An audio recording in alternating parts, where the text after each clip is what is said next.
Secretary थोड़ा सा हिचकिचाया और फिर उसने कहा, सर उस आदमी ने आपको एक मैसेज देने के लिए कहा है। उसने कहा है कि वो किसी चेतन आनंद रायजादा का दोस्त है। उस अधेड़ उम्र के आदमी की भौहें तन गई और उसने गंभीरता से सेक्रेटरी को देखा। आखिरकार चेतन आनंद रायजादा उसके दादा और दिल्ली के मशहूर रायजादा परिवार के पितामह थे। पूरे शाही शहर में केवल रायजादा परिवार के प्रत्यक्ष वंशज ही अपने दादा के नाम का हिस्सा जानते थे। उनके पूरे नाम की तो बात ही छोड़ दें। कैसा दिखता है वो आदमी जो नीचे आया है? नितिन ने पूछा। सेक्रेटरी ने तुरंत जवाब दिया, यंग है सर, यही कोई 23-24 साल का होगा। उसे इसी वक्त पूरे सम्मान के साथ यहां मेरे ऑफिस में लेकर आओ। नितिन ने थोड़ा कंफ्यूज्ड स्टेट में सेक्रेटरी को ऑर्डर दिया।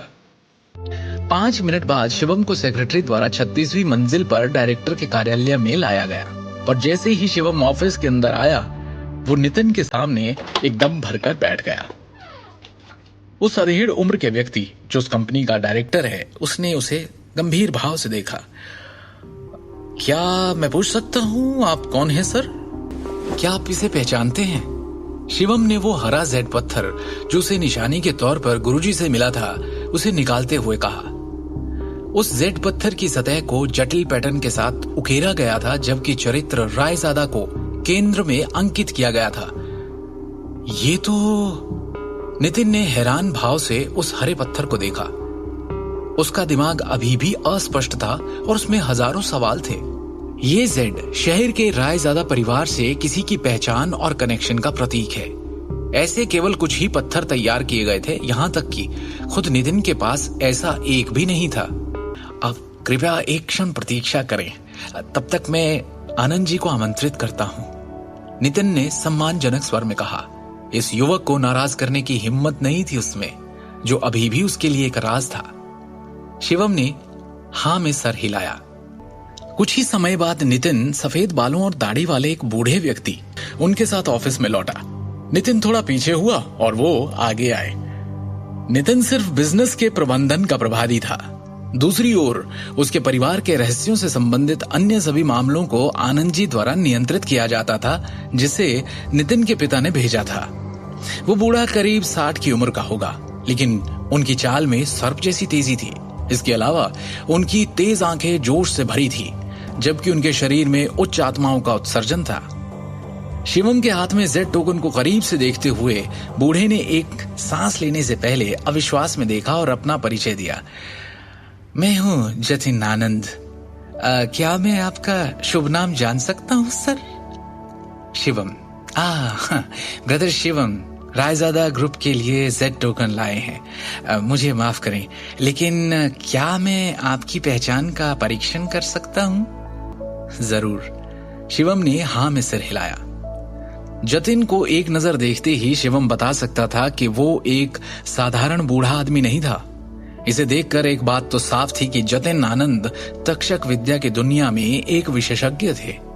जवाब में सिर हिलाने के बाद जतिन ने अचानक अपनी कलाई को हिलाया और एक जेड गेंद को रोल करते हुए फेंका, जो हवा में घूमती हुई तेजी से शिवम की ओर जा रही थी। अचानक हुए हमले के बावजूद शिवम ने तेजी से अपनी तरफ आती हुई उस जेड बॉल को नंगे हाथों से पकड़ लिया और अपनी सीट पर बैठ गया। और जैसे ही उसने अपनी मुट्ठी खोली, उसकी उंगलियों के बीच से जेड धूल का ढेर फिसलने लगा। इस अप्रत्याशित दृश्य को देखकर नितिन की आंखें चमक गई। जतिन आनंद की अभिव्यक्ति भी फीकी पड़ गई और वो खुद से बुदबुदाए, एक आंतरिक शक्ति विशेषज्ञ इतनी कम उम्र में? कहीं ये उस इंसान का वंशज तो नहीं? रायजादा परिवार के एक बुजुर्ग के रूप में वो प्राचीन तक्षक विद्या से संबंधित गांधी परिवार के रहस्यों के संपर्क में आए थे। इस प्रकार वो मोटे तौर पर शिवम की असली पहचान का अनुमान लगा सकते थे। जतिन आनंद ने झुककर सम्मान पूर्वक कहा, मैं रायजादा परिवार की तीसरी शाखा का बड़ा जतिन आनंद आपका अभिवादन करता हूं, महान Elder. Nitin Raizada great Elder का अभिवादन करता है, नितिन ने गंभीर स्वर में कहा। शिवम के हाथ में जेड टोकन रायजादा परिवार के महान बुजुर्ग की पहचान का प्रतिनिधित्व करता है। रायजादा परिवार के नियम बेहद सख्त थे और किसी को भी उनका अपमान करने की अनुमति नहीं थी। अपनी पहचान स्वीकार किए जाने के बाद शिवम ने थोड़ा सिर हिलाया। द ग्रेट एल्डर इस बार ईस्ट ब्रांच ग्रुप में आए हैं।